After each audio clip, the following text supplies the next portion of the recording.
Hello hi everyone. ఈరోజు నేను V-neck try చేశాను. బ్లౌజ్కైనా ఫ్రాక్స్కైనా చాలా బాగుంటుంది. నేను ఫ్రాక్స్ పెట్టుకుంటాను. V neck first chalk piece draw చేసుకొని తర్వాత దాన్ని స్టిచ్ చేసుకున్న తర్వాత కట్ చేసుకోవాలి. కట్ చేసుకున్నాక దానికోసం వీనెక్ హ్యాంగిల్ మార్క్ పెట్టాలనుకుంటాను. దానికోసం ఇలా పైపింగ్ తిప్పేసుకొని కట్ చేసుకొని చాక్ పీస్తో మార్కింగ్ వేసుకొని అక్కడ కుట్టుకోవాలి. తర్వాత లైనింగ్ ఫ్యాబ్రిక్ ఇలా క్రాస్గా కట్ చేసి మర్చి కుట్టుకోవాలి. తర్వాత ఇలా కుట్టేసుకున్నాక తిప్పేసుకొని కుట్టేసుకోవాలి. ఇలా వచ్చేస్తుంది. రెడీ అయ్యాక దానిలలో మిగతా థ్రెడ్ తిప్పేసుకొని ఇలా వేసుకున్నాక దీనికి రోజా హ్యాంగిల్స్ ప్రిపేర్ చేస్తున్నా.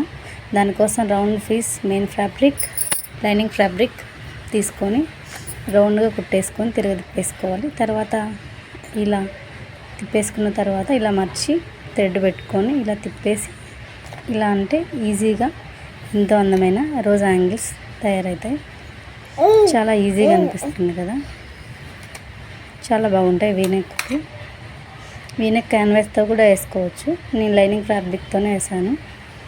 ఎలా వేసుకున్నా చాలా బాగుంటుంది, కానీ ఈజీగా అనిపించింది. మీకు కూడా ఈజీగా అనిపిస్తుంది, ట్రై చేయండి, చాలా బాగుంటుంది. మీకు కనుక నచ్చితే నా video subscribe, like, share please.